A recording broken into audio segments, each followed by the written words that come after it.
போறாரு அப்படிங்கிற அரசியல் மாதிரிலாம். இருக்குங்க. இங்கேயே அங்க வந்து துக்கம் வந்து தொண்டை அடைக்குதுன்னு சொல்லுவாங்க. அந்த நிலையில தான் நாங்க இருக்கோம். இதுக்குள்ள இருக்குங்க இந்த கேள்வி.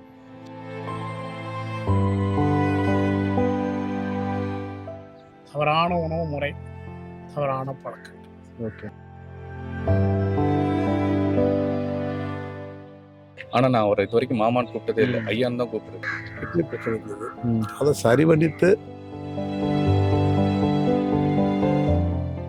எவ்வளவு வேணா சம்பாதிக்கலாம், புகழ், வெற்றி என்ன வேணா வரலாம். தயவு செஞ்சு உங்க உடம்பு தான் ரொம்ப முக்கியம். என்ன இது வந்து அவருக்கு பாரதிதாச சாருக்கு வந்து ரொம்ப இழப்பு. அவர் குடும்பத்துக்கு ஒரு பெரிய பேரிடப்பு. ஏன்னா ஒரு பையன் தான்.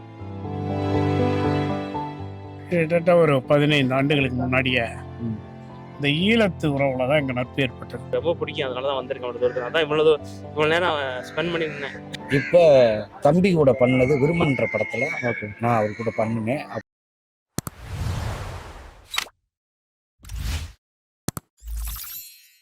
அவர் வந்திருந்தாரு. ஸோ அவர் வந்ததுக்கப்புறம் பார்த்தீங்கன்னா அந்த மாவட்ட செயலாளர் அவருடைய இறப்புக்கு வந்து அவர் போகலை. ஆனால் இந்த மாதிரி ஒரு இயக்குனருடைய மகன் வந்து இறந்திருக்காரு. ஸோ அவர் அதாவது குறிப்பிட்ட சில செலிபிரிட்டிஸோடைய இது போறாரு. அரசியல் இருக்குங்க. இங்கேயே அங்க வந்து துக்கம் வந்து இந்த துயரத்தை இது அடைக்குதுன்னு சொல்லுவாங்க. என்ன பழமொழி அது? தொண்டை அடைக்குதுன்னு சொல்லுவாங்க. அந்த நிலையில தான் நாங்க இருக்கோம். இதுக்குள்ள இருக்குங்க இந்த கேள்வி. சரிங்க சார். மனோஜ் பாரதிராஜா பத்தின உங்களுடைய நினைவுகள்? எங்க உறவுக்காரர் பாரதிராஜா வந்து எனக்கு மாமா முறைன்னு உசிலம்பட்டி. எங்க அம்மாவும் அவங்களும் உறவுக்காரங்க. ஆனா நான் அவரை இது வரைக்கும் மாமான்னு கூப்பிட்டதே இல்லை. ஐயான்னு தான் கூப்பிட்டுருக்கேன். ஏன்னா அவரை பார்த்து தான் நான் நாடகத்துறையில இருந்தேன்னா சினிமா துறைக்கு வரணும்னு ஆசைப்பட்டேன். பாரதிராஜா ஐயாவை பார்த்து தான் நான் சினிமா துறைக்கு வரணும்னு ஆசைப்பட்டேன். மிகப்பெரிய ஜாம்பவான். அவருக்கு இந்த மாதிரி ஒரு நிலைமை வந்திருக்க கூடாது. தான் பிள்ளையை இறக்குறத பாக்குறதுன்றது ரொம்ப ரொம்ப கொடுமையானது. ஆனா உங்களுக்கு முன்னாடி தெரியுமா அவர் உடல்நிலை எப்படி இருக்குன்ட்டு? தெரியும். அவர் இருந்தாலும் ட்ரீட்மெண்ட் எடுத்துட்டு இருந்தாரு. ஸோ என்ன சொல்ல வரேன்னா, இதை பார்க்குற நீங்க மக்கள், ஆரோக்கியம் ரொம்ப முக்கியம். நம்ம உடம்ப நாம தான் பார்த்துக்கணும். எவ்வளோ வேணா சம்பாதிக்கலாம், புகழ், வெற்றி என்ன வேணா வரலாம். தயவு செஞ்சு உங்க உடம்பு தான் ரொம்ப முக்கியம். உங்க உடம்பையும் மனசையும் ஆரோக்கியமா வச்சுக்கோங்க. ஏன்னா நம்ம சுற்றி இருக்கிற நம்ம குடும்பம் நம்மளை நம்பி தான் இருக்கு. இல்லை, ரிலேட்டிவ்லாம் கிடையாது. என்னோட நண்பரோட நண்பர். கேள்விப்பட்டேன். நான் வந்து சந்திக்கிறதுக்கான வாய்ப்பு கிடைக்கல. நான் இந்த தருணத்தில் வந்து ஒரு சந்திப்பும் நாங்கள் எதிர்பார்க்கல. பெரிய இழப்பு. பாரதிராஜா சார் வந்து இதை தாங்கிக்கிறதுக்கான சக்தியை வந்து இறைவன் அவருக்கு கொடுக்கணும்னு நான் நினைக்கிறேன். இது மட்டும் சொல்ல முடியாது. ஏன்னா அவருக்கு ஆல்ரெடி வந்து ஹார்ட்டில் சர்ஜரி பண்ணியிருக்காங்க. ஒரு அந்த சர்ஜரி பண்ணவங்க எப்பயுமே வந்து எக்ஸ்க்ளூசிவ் கேர் இருக்கணும். ஸோ அதில் ஏதாவது ப்ராப்ளமாக என்னன்னு தெரியல. இருந்தாலும் ஏஜ் வந்து ரொம்ப கம்மி. இந்த வயசுலேயே அவர் மரணிச்சிருக்கிறது வந்து ஏற்றுக்க முடியாத ஒரு விஷயம் தான். ஓகே. பாரதிராஜா சாரை பார்த்தீங்களா, பேசுனீங்களா? பார்த்தேன், பேசினேன், ஆறுதல் சொல்லிட்டு வந்திருக்கோம். அவருக்குமே கொஞ்சம் உடல்நிலை சரியில்லாமல் இருக்குன்னு நினைக்கிறேன். முதுகில் ஏதோ ப்ராப்ளம் சொன்னாங்க. அவருமே தைரியமாக இருக்கணும். எல்லாமே நாங்கள்லாம் மதுரை மாவட்டத்தை சேர்ந்தவங்க. அந்த இதில் உறவுக்காரங்க. Okay okay. ஆனால் இவருக்கு வந்து இப்போ தான் ஒரு ரீசெண்டாக ஒரு அந்த கிட்னி பிரச்சனை இருந்தது. அதை சரி பண்ணிட்டு வர்றதுக்குள்ள இறைவனுடைய யாருக்கிட்ட சொல்ல முடியும். அதாவது ஆயிலுடைய எல்லாம் வாங்கிட்டு வர வயசில் வந்து நம்ம செய்யலாம். நமக்குள்ள அது இல்லை. ஒரு மனிதனுடைய உடம்புல வந்து ஒரு பார்த்து போச்சுன்னா அதை சரி பண்ணுறதுக்கு இறைவனால தான் முடியல. இவருக்கு இறைவன் கொடுத்தனால ஒரு நாள் சந்தோஷமா இருந்துட்டாங்க. என்ன இது வந்து அவருக்கு பாரதிதாச சாருக்கு வந்து ரொம்ப இழப்பு. அவர் குடும்பத்துக்கு ஒரு பெரிய பேரிடப்பு. ஏன்னா ஒரு பையன் தான், ஒரு பொண்ணு. அந்த இதில் வந்து பையனுக்குள்ளே வர்றது போது அவருக்குன்னு ஒரு பிற்காலத்துக்கு ஒரு பேக்ரவுண்டு நம்மளை வந்து சொல்லுவாங்க, நம்ம ஆளுகளை சொல்லுவாங்க, தகப்பனுடைய காரியத்தை மகன் செய்யணும்பாங்க. இது வந்து தகப்பனே வந்து மகனும் செய்ய வேண்டிய ஒரு துப்பாக்கியம் வந்துச்சு.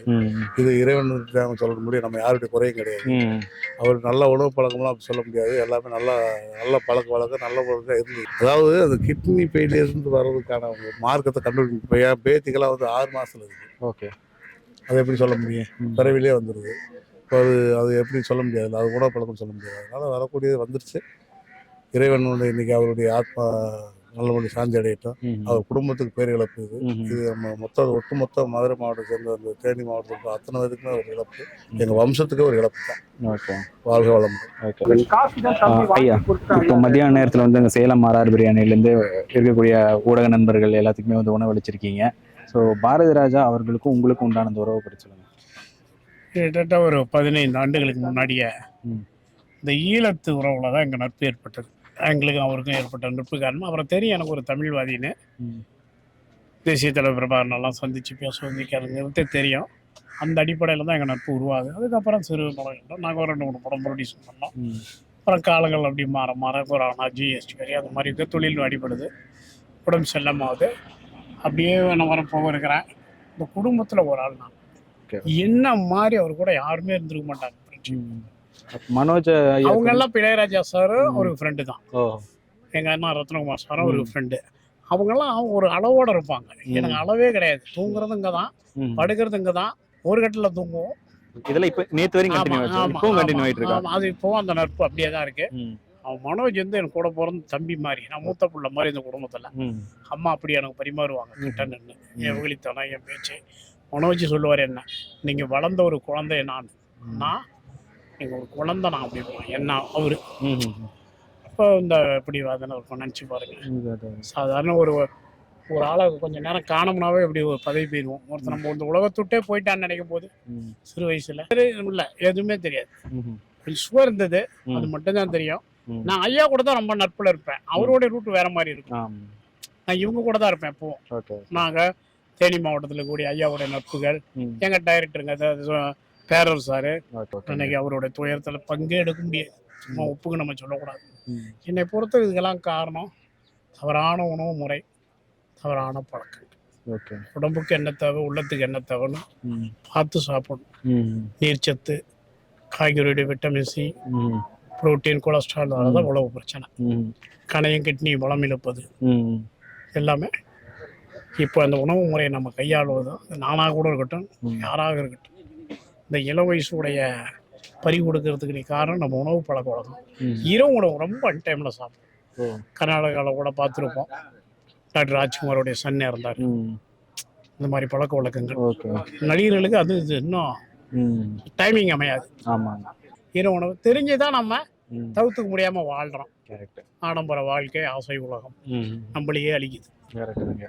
அதான் சொல்லுவேன், முன்ன உன்னை வெல்லு, அதுதான் முதல் வெற்றி. ம். பணமெல்லாம் அப்புறம். கரெக்ட் உன் தான். தீய எண்ணத்தையும் தீய பழக்க வழக்கங்களையும் வென்றால்தான் உன்னை காத்துக்க முடியும். ம். நம்ம வெல்வது பணத்தை அல்ல, நம்ம ஒழுக்கத்தை. ம். அதான் நான் சொல்லுவேன் இந்த உலகத்துக்கு, தமிழர்களுக்கு. நன்றிங்க. ஆனால் சொந்த ஊர் திருவாரூர் மாவட்டம் மன்னார்குடியிலேருந்து வரேன். ம். இப்போ சென்னையில் தான் இருக்கேன். நான் ஒரு 3 வருஷமாக சென்னையில் தான் இருக்கேன். ம். சாரை வந்து தெரியும் எனக்கு, தீவிர ரசிகர். அவர் திருப்பாச்சி அருவாள் அந்த சாங்கு நல்லா அதுலேருந்து ரொம்ப பிடிக்கும் அவரை. ம். அதனால அவருடைய ஃபேனு. அவர் இறப்பு வந்து இந்த திரையுலகத்துக்கு வந்து பேரிழப்பு. கண்டிப்பாக அவர் பார்த்தனே ரொம்ப கஷ்டமாக இருக்குது. ம். அவர் குடும்பத்துக்கும் அவருக்கு சார்ந்த உறவு சொந்தங்கள் அனைவருக்கும் அஞ்சலி செலுத்தி விரும்புகிறேன். கண்டிப்பாக அவருடைய இறப்பு வந்து இப்போ திரையுலகே பேரிழப்பாக இருக்குது. ம். அவருடைய நடிப்பெல்லாம் நல்லா இருக்கும். அவருக்கு ரொம்ப பிடிக்கும். அதனால தான் வந்திருக்கேன் அவ்வளோ தூரத்துக்கு. அதான் இவ்வளோ நேரம் ஸ்பெண்ட் பண்ணியிருந்தேன். எனக்கு பெரியப்பாவுடைய பையன். ஓகே. உங்க தம்பி. ஆமாம், தம்பி. அவர் தான் ஃபர்ஸ்ட் என்னை கூப்பிட்டு ம். நாடகத்தில் நடிக்க வச்சார். ஓகே. சென்னையிலேருந்து வேலை இல்லாமல் ஊருக்கு போகிறேன். ஓகே. ஊருக்கு போகும்போது அவர் கூப்பிட்டு கலைஞர் கதாவசனத்தில் 2-3 சீரியல், ம். அதுக்கப்புறம் விஜய் டிவிக்கு பண்ண சொன்னார். பண்ணேன். இப்போ தம்பி கூட பண்ணது விருமன்ற படத்தில் ஓகே. நான் அவர் கூட பண்ணினேன். அப்போ கேரவனில் எப்போ வந்தாலும் ஊருக்கு கோயிலில் சாமி கூட வந்தால் ஒரு சுறுசுறுப்பாக இருப்பார். இப்போ அப்பாவுக்கு வந்து ஒரு பேரிழப்பு. ஓகே. அவரோட உடல்நிலை காரணம் வந்து அவருடைய உணவு பழக்கங்கள் இந்த மாதிரி. உணவு பழக்கம், கறி நல்லா சாப்பிடுவார். ம். கறி மற்ற ஐட்டம் என்ன சாப்பிட்ணுமோ அது ஒரு லிமிட்டாகவே சாப்பிடுவார். ஆனால் எப்பயுமே இப்போ லீனாக வர வர அவருக்கு உடம்பு சரியில்லை, ஒத்துழைக்கலை. அதனால் இப்போ சாவு வந்து எங்களுக்கெல்லாம் ஒரு பேரிடி. என்னுடைய அருமை தம்பி இறுதி ஊர்வலம் இப்போ நடக்க போகுது. இருந்தாலும் எங்கள் பெரியப்பாவுக்கு ஒரு மாபெரும் இழப்பு. தன் மகன் அப்படின்ற ஒரு வேதனை இருக்குது. எல்லாம் சிறந்த முறையில் இன்னற வரைக்கும் பத்திரிகையாளர்களாக இருக்கட்டும், வந்தவங்க பெரிய பெரிய ஆக்டர்லாம் வந்துட்டு போனாங்க. ஒரு குறையும் இல்லாமல் சிறப்பாக அமைதியான முறையில் நடந்ததுக்கு இந்த பத்திரிகை துறைக்கு நன்றி. மனோஜ் பாரதிராஜா அவர்களுக்கு நீங்க என்ன வேணும்? ரிலேட்டிவா இல்ல? அவர் வந்து எனக்கு மருமையே வேணும். அதாவது அவர் தாய் மாமா பாரதிராஜா. பாரதிராஜா வந்து தாய்மாமன். தாய்மாமன் பையன் தான் மனோஜ். மதுரையில இருந்து வரீங்களா? மதுரையில இருந்து வரீங்க. அவருக்கு உடல்நிலை குறைவா இருக்கு அப்படிங்கிறது முன்னாடி தெரியுமா? முதலே தெரியும். ஆஸ்பத்திரியில் அட்மிட் பண்ணி ஆஞ்சியோ பண்ணியிருந்தாங்க. அதனால நமக்கு தெரியும். ஓப்பன் ஹார்ட் சர்ஜரியா அப்புறம் பண்ணிட்டாங்க. அவங்க கிட்ட நல்லா பேசிட்டு இருந்தாரா? நல்லா தான் வரைக்கும் நல்லா இருந்தது. கடைசி எப்ப பேசுனீங்க அவர்கிட்ட? நாங்க ஆஸ்பத்திரியில இருந்து வந்த உடனே பேசினதை நாங்க பேசி 1 வாரம். Okay okay. இப்போ நேற்று தகவல் தெரியும் போது இங்க தான் இருந்தீங்களா? மதுரையில இருந்தீங்க? நாங்க மதுரையில இருந்தோம். மதுரையில காலையில தான் வந்திருக்கீங்களா? ஆமா ஆமா. வந்திருக்கீங்க. ஓகே. இப்போ வந்து பாரதி ராஜா அவர்களுடைய நிலைமை எப்படி இருக்கு? இப்போ என்ன பேசுறாரா ஏதாச்சும்? ஏன்னா மகனை இறந்த துயரம்ங்கிறது அவருக்கு இருக்கும் இல்லையா? அவர் கடுமையான துயரத்தில் இருக்காரு. அதாவது சோகத்திலே பெரிய சோகம் வந்து புத்திர சோகம் தான். அவர் கடுமையான சோகத்தில் இருக்காரு. என்ன நடக்குதுன்றதே அவருக்கே புரிஞ்சுக்கிற முடியாத லெவலில் இப்போ உட்காந்துருக்காரு. இன்னைக்கோ நாளைக்கோ பிறகுதான் அவருக்கு வந்து ஃப்ரீயா என்ன அந்த இதை தெரியும். இன்னும் நிறைய தெரியும். ஆமா. கஷ்டமா அப்படி Okay. நீங்க என்ன முறைண்ணா அவருக்கு? அவர் நாங்க ரெண்டு அண்ணன் தம்பி கூட அண்ணன் தம்பி கூட பிறந்த தாய் அண்ணன் மாமா தம்பி. தான் அவர். ஓகே. அப்ப உங்ககிட்ட ரொம்ப க்ளோஸா பழகுவாரா நம்ம மனோஜ்? எல்லாமே மனோஜ் வந்து எப்பயும் மாம்ஸ் தான் பழகுறேன். கூட வந்தா எங்க வந்தாலும் போனா வந்து கூட அவ்வளவு ஃப்ரீயா இருப்பேன் செய்வேன். வந்து கலந்துக்கிட்டு என் ஃபங்க்ஷனுக்கு கிட்டத்தட்ட 1 கிலோமீட்டர் நடந்தெல்லாம் வந்திருக்காரு. ஓஹோ.